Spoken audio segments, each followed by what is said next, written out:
네, 지난주에 이어서 이번에 역대하입니다. 역대하는 다윗 왕 이후의 왕들에 대해서 사건을 기록을 하고 있습니다. 앞선 열왕기서와의 차이점은 바로 남유다와 북이스라엘 왕을 다 기록하는 것이 아니라 북이스라엘은 제외하고 남유다, 즉 다윗의 후손들에 대해서만, 다윗의 혈통인 그 남유다 왕들에 대해서만 기록을 하고 있다는 것이죠. 그래서 왕들을 쭉 이야기하면서 일관된 주제가 나타나는데, 그것은 하나님께 순종한 왕들을 통해서 이 이스라엘이 성공과 회복한 모습을 보여주고, 또 하나님께 불순종한 왕들을 통해서 후대의 이스라엘의 실패와 어떤 고난에 대해서 그렇게 이야기를 하고 있습니다. 즉, 이 역대하는 과거 자신들의 왕 그리고 역사들을 통해서 후대의 사람들이 하나님과 율법에 신실하라 라는 그러한 교훈을 얻을 수 있게 적혀있는 책인 것이죠. 그리고 마지막 장은 특별히 하나님께서 바벨론 왕까지 사용을 하셔서 이스라엘을 심판하는 그러한 모습이 나와 있어요.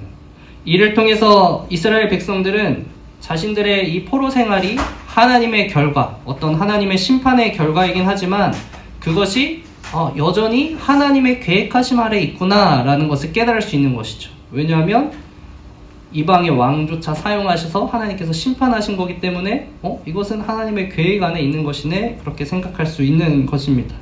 그리고 하나님은 다시 페르시아의 고레스 왕을 통해서 이스라엘 백성들을 예루살렘으로 돌려보내면서 이 역대하는 끝나요.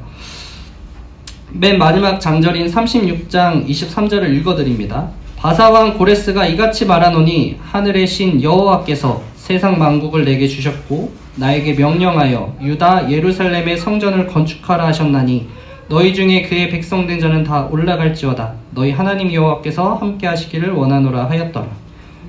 마무리가 뭔가 깨끗하지는 않습니다. 그래서 이스라엘 백성이 올라갔는지 안 올라갔는지 성전이 지어졌는지 이런 이야기가 없이 올라가라 하면서 끝나는 모습을 보여주죠. 자, 지난주에 언급했지만 이 성경은 성전도 짓고 성벽도 지었는데 아직 오지 않은 메시아를 기다리는 그 유대인들을 위해서 기록되었다고 했죠. 그래서 이 성경을 읽는 독자는 마치 지금 이 역대하 마지막 장절을 이어받아서 자신이 살아가고 있다는 느낌을 가질 수가 있게 되는 거죠.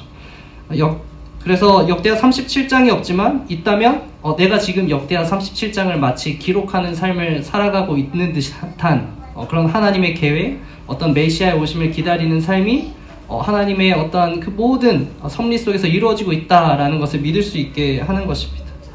그것을 통해서 미래에 대한 소망을 그리는 거죠. 이 언젠가의 장절이 끝날 때에 결국 메시아가 도래해서 나는 구원받고 이 이스라엘 백성이 결국은 승리할 것이다 라는 그런 아주 희망찬 소망을 그리게 합니다. 여기까지가 역대하의 내용이에요. 하던 건 해야 되니까 쭉 했습니다. 네, 다시 오늘 본문으로 돌아올까요? 우리가 함께 읽은 내용은 다윗에 이어서 그 왕이 된 솔로몬이 성전을 짓죠. 그리고 하나님께서 솔로몬에게 이제 나타나셔서 하시는 말씀입니다. 특히 14절은 역대 상하를 통틀어서 가장 핵심 구절로 뽑히는 성경 구절입니다. 우리 함께 읽어볼까요? 시작! 내 이름으로 일컫는 내 백성이 그들의 악한 길에서 떠나 스스로 낮추고 기도하여 내 얼굴을 찾으면 내가 하늘에서 듣고 그들의 죄를 사하고 그들의 땅을 고칠지라. 아멘. 하나님께서 성전을 스스로 택하신 것 같이 이스라엘을 스스로 택하셔서 하나님의 백성을 삼으셨습니다. 그렇기에 지금 이스라엘에서 일어나는 어떤 가뭄, 메뚜기, 전염병 같은 고난이 우연스럽게 일어난 일이 아니라 그 고난조차도 하나님의 명령 가운데 일어나는 일이다라고 말씀을 하고 있죠.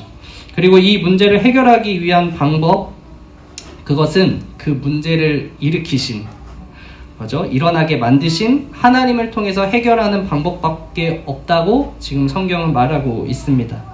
그 방법은 우리가 함께 읽은 대로 제약된 길에서 떠나서 회개하며 하나님께 돌아가는 것이다. 그것만이 유일한 방법이다 라고 하나님께서 말씀하고 있는 것이죠. 삶의 모든 문제와 아픔을 우리에게 왜 허락하시느냐? 그것은 우리가 하나님 품으로 돌아가기 원하시는 바로 그 사랑에 있습니다. 고난의 이유에 대해서 우리가 세 가지로 많이들 얘기를 합니다. 첫째, 우리가 죄를 지어서 고난이 왔다. 둘째, 우리를 연단하시려고 고난이 왔다. 셋째, 우리를 하나님의 뜻으로 인도하시기 위해서 고난이 왔다. 이렇게 얘기를 합니다. 자, 표면적으로 드러나는 이유는 이런 것들이죠. 제가 말씀드린 세 가지 이런 것들인데, 하지만 이 모든 이유 속에 정말 진짜 이유는 바로 하나님의 사랑에 있다고 하는 것입니다. 그래서 우리가 스스로 고난에 참여하는 것을 왜 하나님께서 기뻐하시겠습니까? 그것은 고난이 아니라 그것이 하나님의 사랑인 것을 아는 사람이 할 수 있기 때문에 그렇습니다.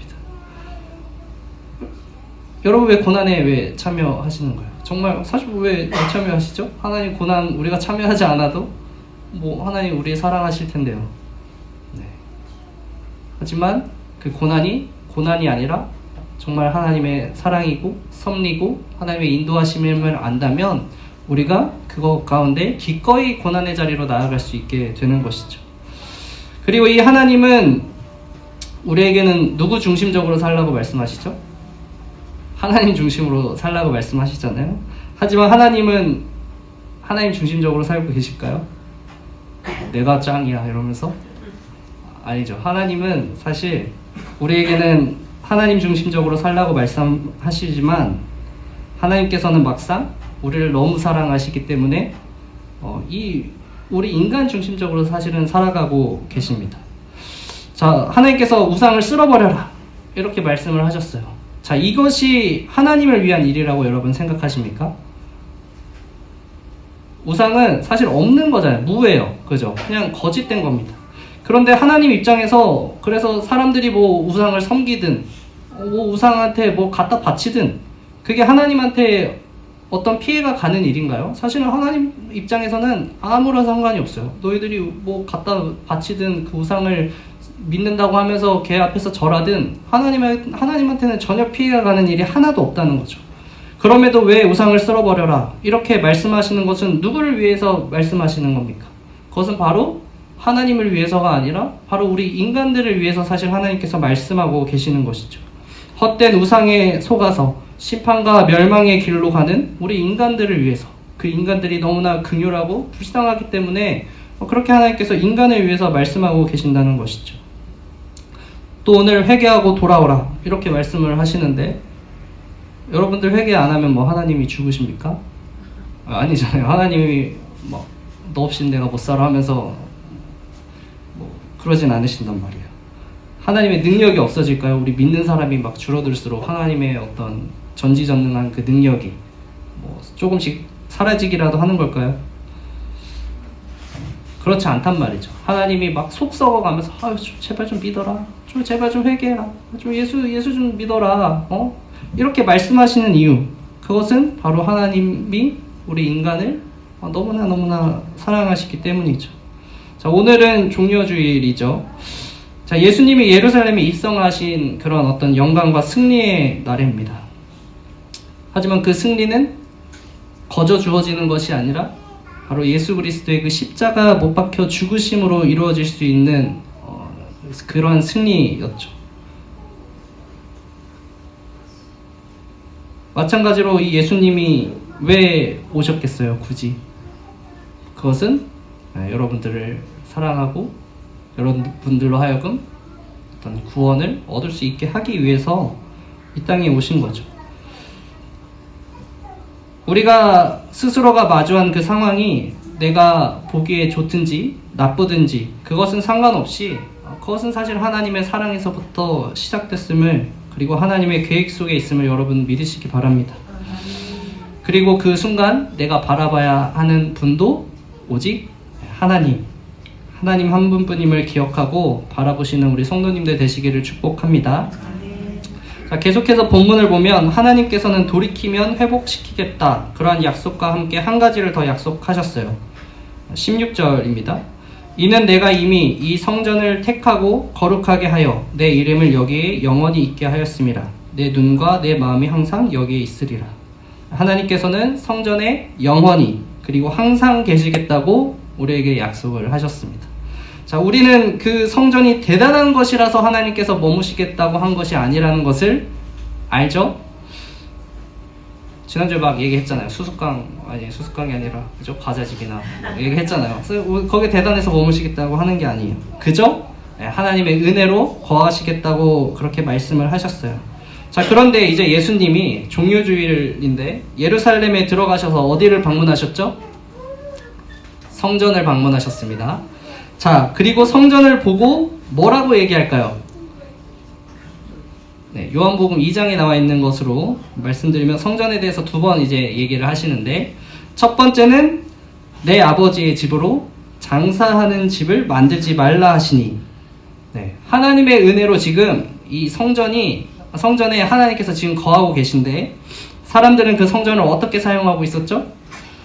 돈벌이 수단으로 지금 사람들이 사용을 하고 있었습니다. 이것은 그저 상인들이 들어와서 지금 더럽혀서 예수님이 상인들한테만 하신 말씀이 아닙니다.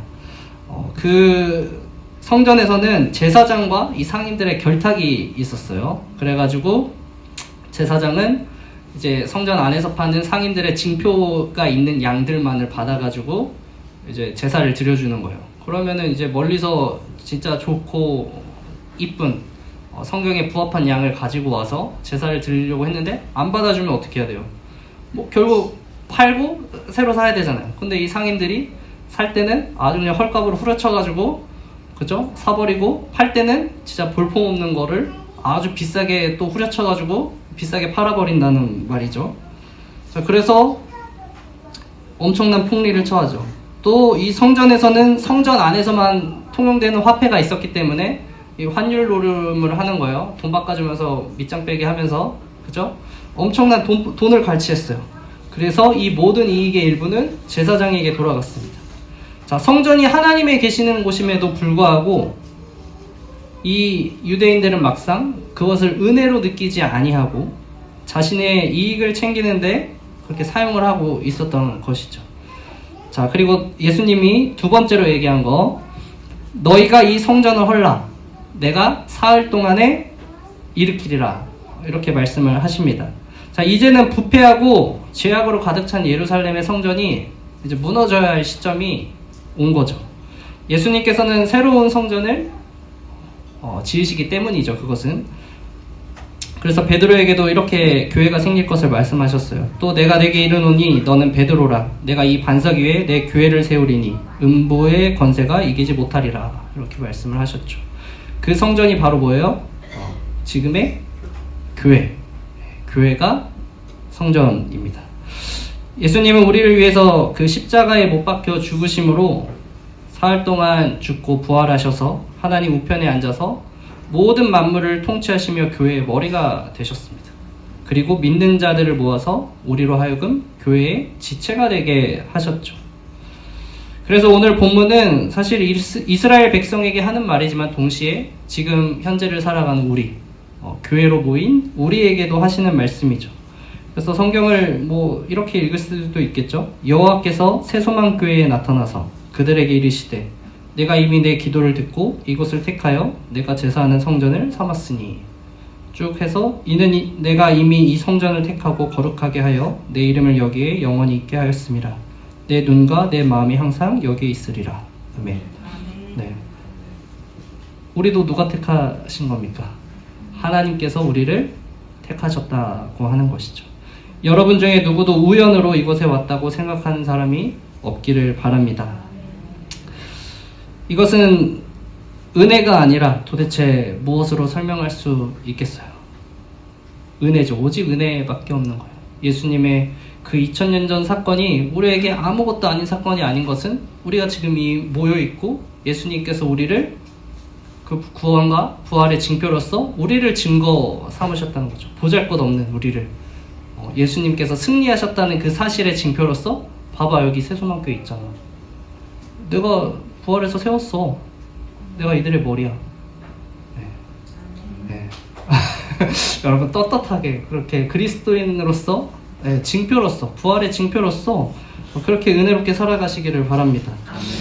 네, 이제는 우리는 이 은혜를 가지고 교회로서 기도해야 하고요. 하나님을 예배하고 하나님의 나라를 세상 가운데 전해야 합니다.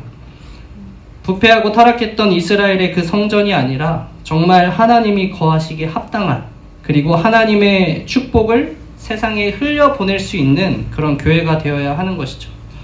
교회는 죄인들이 모이는 곳이다. 아주 맞는 말이고 아주 자주 써먹죠. 교회 왜 그래? 교회는 죄인들이 모이는 곳이야. 자주 써먹잖아요. 그런데 우리가 이것을 어떤 죄악을 합리화하는 그런 수단으로 사용되어서는 안 되는 것이죠.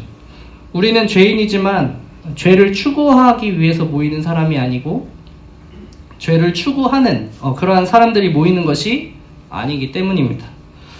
그러나 죄 속에서 죄를 깨닫는 것은 여간 쉬운 일이 아니죠.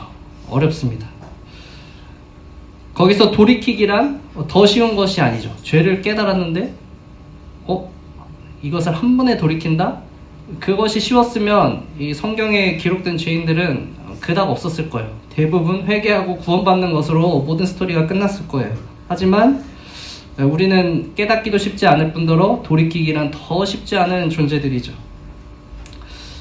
우리가 판단하기에 우리가 참 좋은 교회지, 하나님께서 기뻐하실 것 같아 라고 할지라도 실상 많은 문제들이 우리 안에 곳곳이 자리 잡을 수 있어요. 비록 큰 문제는 아니지만 그래도 작은 죄악들이 어디 곳곳에 이렇게 박혀 있을 수 있다는 거죠. 그렇기 때문에 우리가 죄를 깨닫게 되기를 바라지만 그렇지 못한다면 적어도 우리가 죄에 대해서 눈을 가리지 않고 깨어있기를 바랍니다. 예수님께서 성전을 향해서 그 장사치들과 제사장들을 향해서 그 죄인들의 소굴이라며 그들의 죄를 드러냈을 때 그들은 성전을 바라보며 하나님의 은혜를 바라보며 회개했던 것이 아니라 자신들을 부끄럽게 했던 그 예수님을 향해서 아주 강한 적개심을 드러내는 것을 선택했던 것을 봅니다. 마찬가지로 우리를 부끄럽고 수치스럽게 하는 말을 들었을 때, 야, 너네 교회 왜 그래? 누가 그럴 수 있죠? 지나가던 사람이든 어떤 한번 놀러 왔던 사람이 야, 너네 교회 왜 그래? 뭐 이런 얘기를 할 수도 있고, 우리를 부끄럽게 수치스럽게 하는 어떤 옳은 말을 들었을 때 그 말한 사람을 바라보면서 적개심을 갖고 너는 말 왜 그렇게 해? 막 따지고 싸워드는 것이 아니라 잠시 침묵하고 우리를 회개해 주실 하나님을 바라보고 그 은혜의 하나님을 바라봄으로써 우리가 정말 죄악되었나? 돌이켜 회개할 수 있게 되는 그런 교회가 되기를 바랍니다. 네, 이 한 주 살아가는 동안 여러분들이 성전임을 반드시 기억하기를 바라요. 성경은 말하죠. 너희는 너희가 하나님의 성전인 것과 하나님의 성령이 너희 안에 계시는 것을 알지 못하느냐. 누구든지 하나님의 성전을 더럽히면 하나님이 그 사람을 멸하시리라. 하나님의 성전은 거룩하니 너희도 그러하니라. 아멘. 여러분 성령 계심을 믿습니까? 네. 예수 그리스도를 믿음으로써 우리 안에 성령이 있음을 여러분 믿으시고, 내가 죄를 짓는다. 그것은 지금 성전을 더럽히고 있다. 네. 그러한 어떠한 무게감도 이번 한 주 동안은 좀 가지셨으면 좋겠어요. 물론 회개하면 용서해 주시지만, 그러나 가장 좋은 것은 더럽히지 않는 것이 가장 좋은 것 아니겠습니까? 여러분 집안 청소해놨는데 그쵸, 누가 손님이라고 와가지고 막 더럽혀놓고 가면 얼마나 짜증이 나요? 그쵸? 안 그런가요? 네, 집이 더러워지면 짜증 나잖아요. 마찬가지로 이곳 하나님이 계시는 곳을 내가 진짜 이 한 주 정말 깨끗하게 한번 닦고 쓸고 보존해보자, 그러하는 마음으로 한 주 동안 고난에 그리고 예수님을 묵상함에 깊이 참여하시기를 축복드립니다. 아멘. 기도하겠습니다.